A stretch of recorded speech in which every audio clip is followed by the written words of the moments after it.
ሁሉም ፈጠራ መነሻና መድረሻ አለው።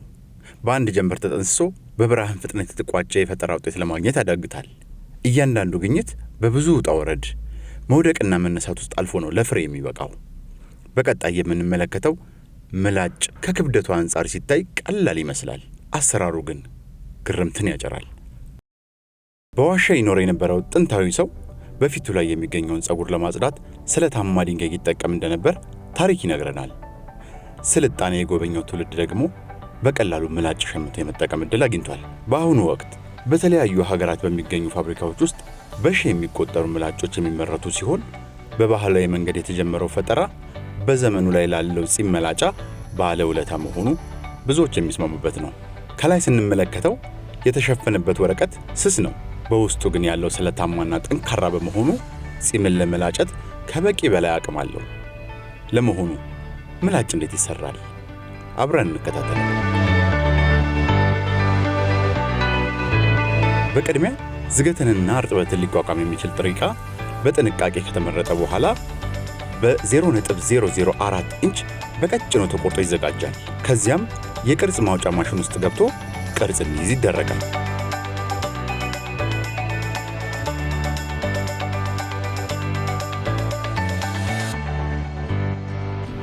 ከዚህ ሲወጣም ጥሬ ዕቃው ብላንክስ ተብሎ ይጠራል።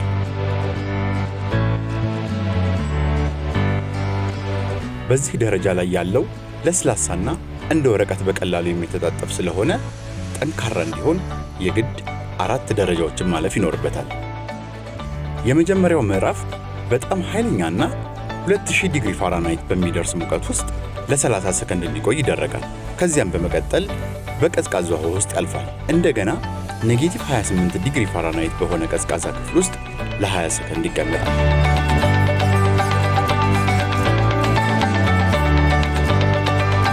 እነዚህን ሂደቶች ካለፈ በኋላ ቅድም እንደ ወረቀት በቀላሉ ሲታጠፍ የነበረው ጠንካራ ሆኛለሁ ሞክሩኝ ይላል። አሁንም ሲታጠፍ ግን ይሰበራል። ይህንን ለመቅረፍ ደግሞ ለ20 ሰከንድ በማሞቂያ ማሽን ውስጥ እንደገና እንዲቆይ ይደረግና ወደ ህትመት ክፍል ይገባል። በዚህም የአምራች ኩባንያው መለያ ይታተምበታል። በፍጥነት እንዲደርቅም በጋዝ ይለበለባል። አሁን ምላጭ ለመባል ወደሚያበቃው ደረጃ እየተቃረበ ነው። በ3 ክፍሎች ውስጥ እየተሞረደና እየተቦረሸ ይጓዛል።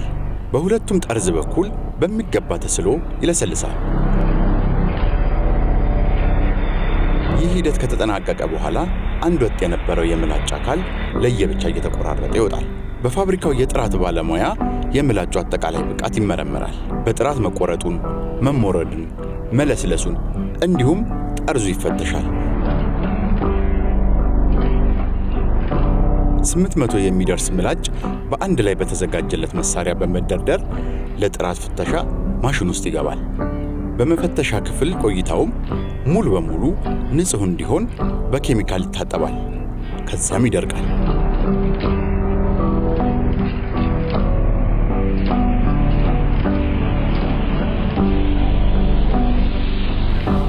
በቀጣይም ቫኪዩም ቻምበር በተባለ መሳሪያ ውስጥ እንዲገባ ተደርጎ የላይኛው አካሉ ይለበጣል።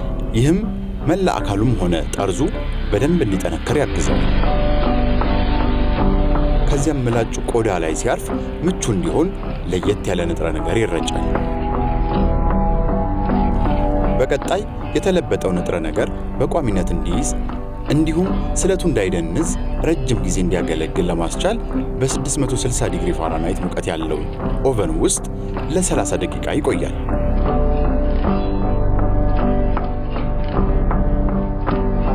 ከዚያም የምላጩ ጥንካሬና የመቁረጥ ብቃቱ ወደሚለካበት መሳሪያ ያመራል።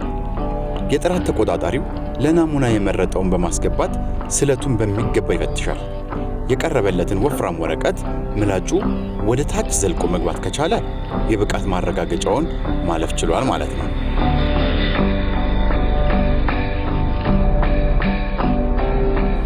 የተመረተው ምላጭ በየፈርጁ ተሰድሮ በኦርጋኒክ ዘይት ውስጥ ለ30 ደቂቃ ያህል ይዘፈዘፋል።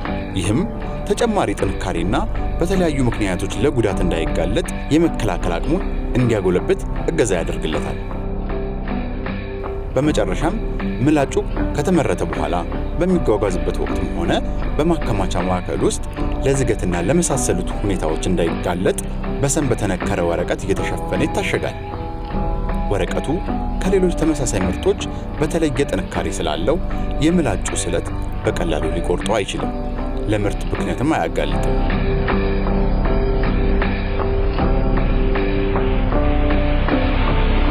የምላጭን አሰራር ከጅማሬው እስከ ፍጻሜው እንዲያስቃኘናችሁ ከመሰነባበታችን በፊት 2 እውነታዎችን እንንገራችሁ። የመጀመሪያው የምላጭ የጠርዙ ስለት ከሰው ፀጉር እስከ 10 እጥፍ የቀጠነ እንደሆነ በዘርፉ ጥናት ያካሄዱ ባለሙያዎች ይመሰክራሉ።